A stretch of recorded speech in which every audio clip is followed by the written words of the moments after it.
Hello and welcome to CXP On Campus. I am your host, Jacob Brothers, and I am joined, as always, by the wonderful Erica Sadora. Erica, how do you do today? I'm doing quite well today. How are you doing today, Jacob?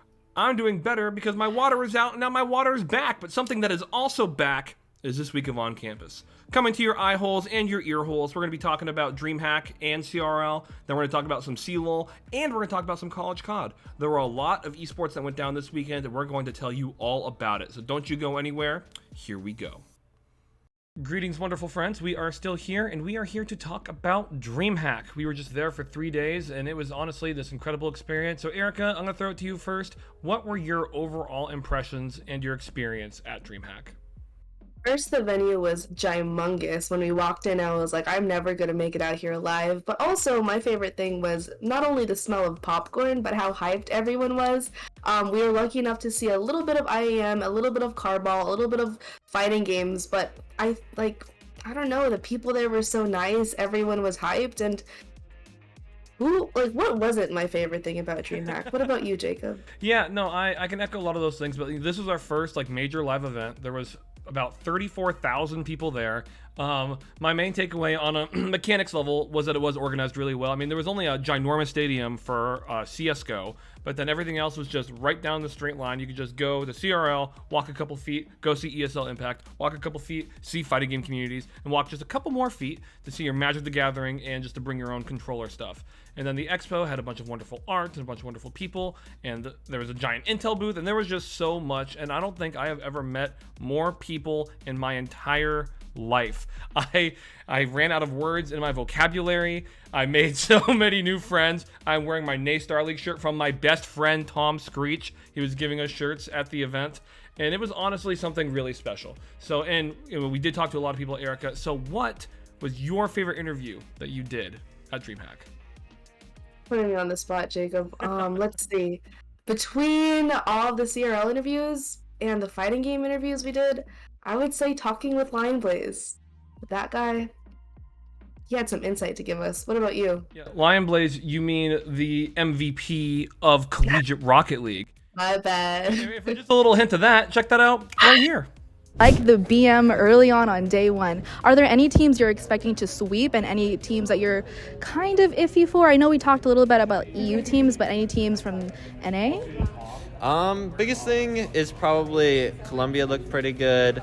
Oakland does look pretty good as well. UCF strong as well. At the end of the day, though, we've played those teams many times, and we've definitely shown that we can sweep any team. If we were to go 11-0 on Sunday, that would be kind of crazy, but I think we will definitely take the championship. For my favorite interview, I was able to talk to Jake Lucky. No big deal. He's only kind of this massive person in the space. But there can only be one Jake, as I say to this wonderful man. So for a little bit of that interview, check that out right here. Hey, but there can only be one. Yeah. Better get going. And that's just a sneak peek of what we have done at Dreamhack. And for this next week and time after, there's going to be more stuff on our website, more stuff on our YouTube, and a ton of stuff on our socials. So check out all of our stuff there. But the main thing that we went there to cover was CRL, College Rocket League. Erica already talked about it a little bit with Lionblaze. And the talk of the show really was Northwood. I mean, the Final Four were Northwood, Valleyfield, St. Clair, and Stockton. And these teams were honestly incredible. It's so different seeing it in a physical environment. So before I dig into it, Erica, what did you think about seeing a college event on that scale in person? How did that feel different than watching it on a stream? I think one of the main takeaways that I got from that is you're literally seeing college students your age, people who you could have gone to class with, people you've seen on campus play on this huge stage, and you can see all the passion in their eyes, you can see the family supporting them, and it's real for them as real it is as real it is for us, So not only the passion, but I think seeing how determined they were to win, but also seeing how close they were as friends outside of the game. It's really just indescribable to see collegiate esports in person, Jacob. Yeah, no, and I feel the same way because, we interviewed a lot of them, as we keep talking about, but every time we interviewed them, I'm just like, oh, wait, this is a college kid. This is a college kid who's here to play a video game. And, no matter how good they are at the game, that's just how it always feels. I have a conversation with them, and it's like, oh, yeah, you're here to play a video game. My main takeaway from seeing it in person was just being able to understand how incredible these players were. I mean, you talk about Lion Blaze, you talk about Top Cheese, you talk about Vegas. There are so many players that play at such a shockingly high level where they very well could ramp into RLCS, and some of them already are. But Northwood, people have talked about them for a long, long time. They are a dominant team, and this was the same thing. I mean, the grand finals was a 4-0 sweep of Northwood versus Stockton. Granted, Stockton did put up a great match by the end of the series, but Northwood is really just on a different level. We've talked to Coach E, we've talked to the players, and it really comes down, like Coach E has said to me, he's like, it's really just managing personality. It's like they just play the video game. And for a team who just plays the video game to be that good, it's honestly unbelievable. And so, if you didn't see any of it, I actually really highly recommend going through some of the VODs. I highly recommend you check out the stuff that we're going to be putting out, because these players put their hearts out on the track, and you can tell. So congrats to all the teams that were there. We had EU representation for the first time, and those teams also did wonderful. And so we just wanted to just say that we're proud of all of you guys for coming out to a real physical place, playing a real physical game, and putting on the best show that I've ever seen in an in-person arena. But that's Dreamhack. Coming up next, we're going to be talking about some CLOL right after this. Hello, friends. We are still here, and we are here to talk about some college League of Legends. The CLOL LAN just went down this past weekend, and it was bananas. So, Erica, what do we need to know?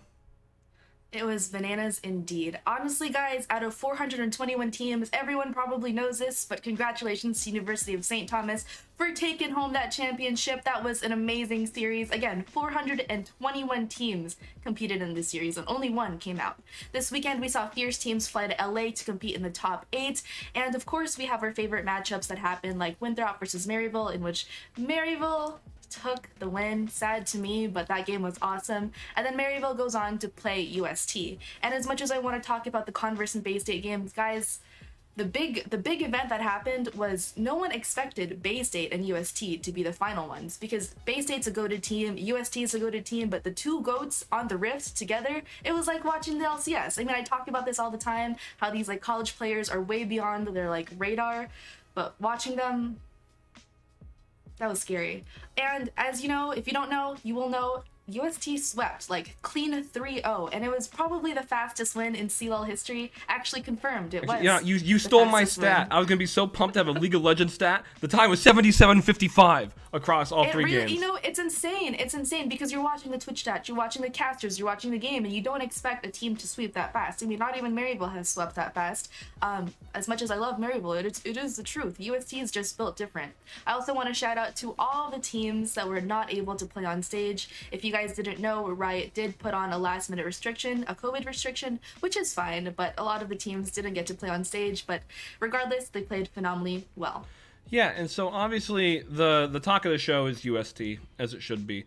And so they came out, they were already expected to do well, but I mean, a 3-0 sweep in the grand finals is something different. And so my question to you is, why was St. Thomas so dominant in this tournament? What were they doing to make them so good?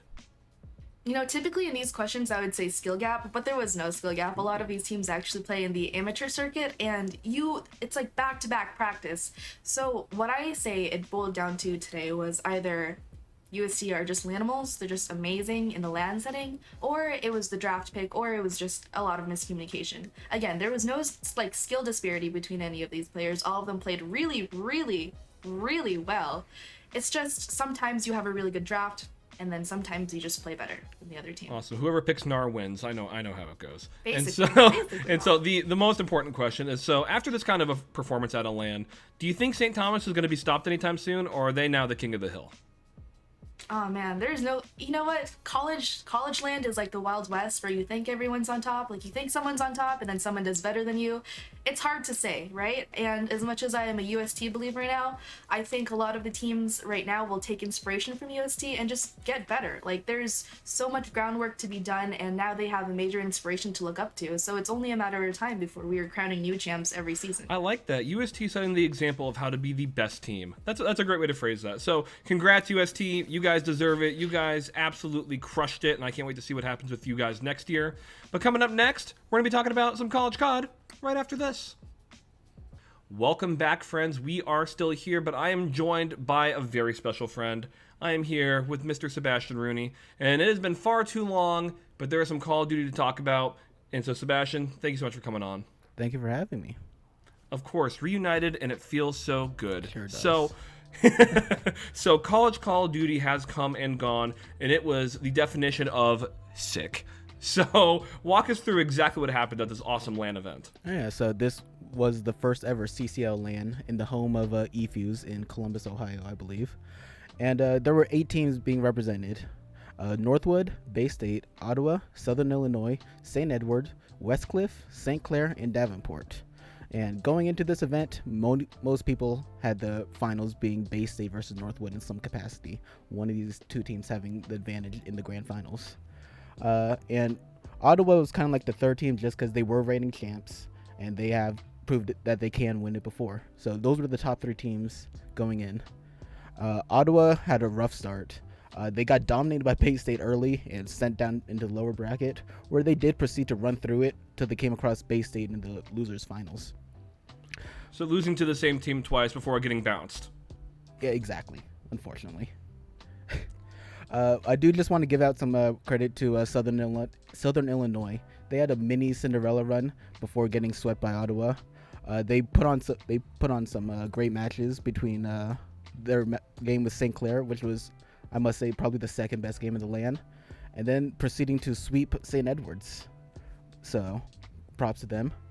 On the opposite end of the coin, Davenport, disappointing. They won 1 map in 2 games. So let's talk about top team number 1 and top team number 2. They were expected to be making a big showing at this event, and that's exactly what happened. They were in the winners finals and the grand finals. So talk to us about this battle.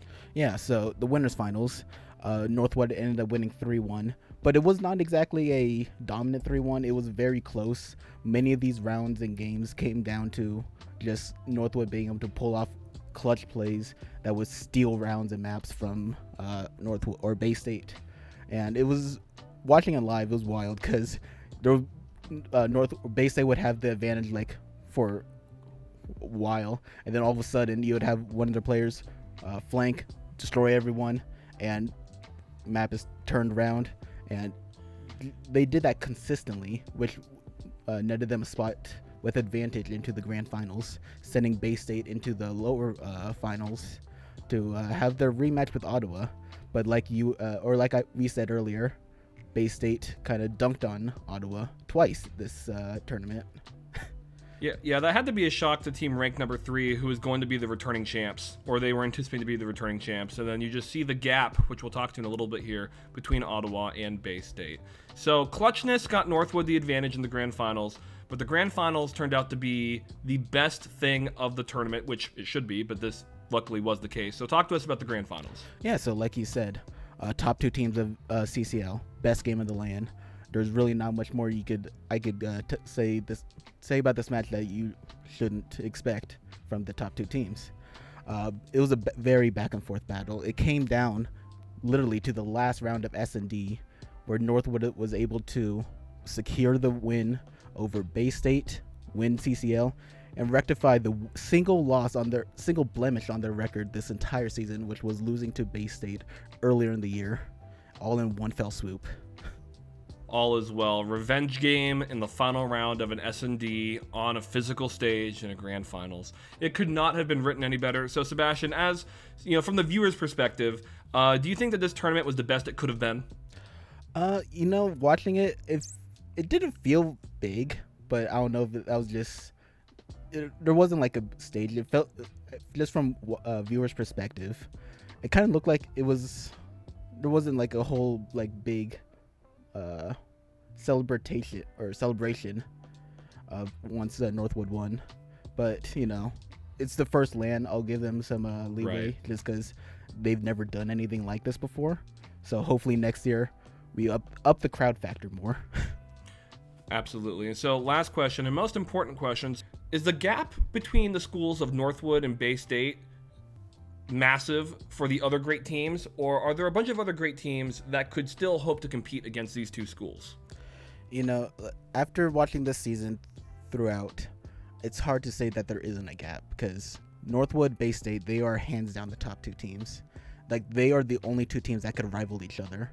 Like Northwood isn't, the only team that could beat Northwood is Bay State, and Bay State is the only team that could beat Northwood. It doesn't seem like there's been any other team this season that's been able to give either of these teams a run for their money in any capacity. So I have to say there is a gap.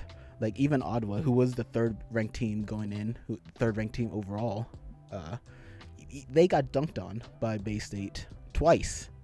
So it's like there is definitely a gap, but it's like 1 and 2 is in their own league, and then everyone else is kind of like in the we're good, but we need to be good and better to be able to compete with Bay State and Northwood.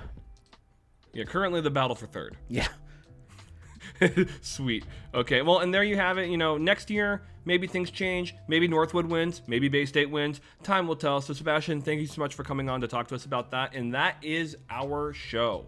So remember to check us out on all of our socials, as well as our website at cxp.gg. Erica's not in this video, so I'm going to hit you with the hard hands. Remember that we always and forever love you guys. Have a great week.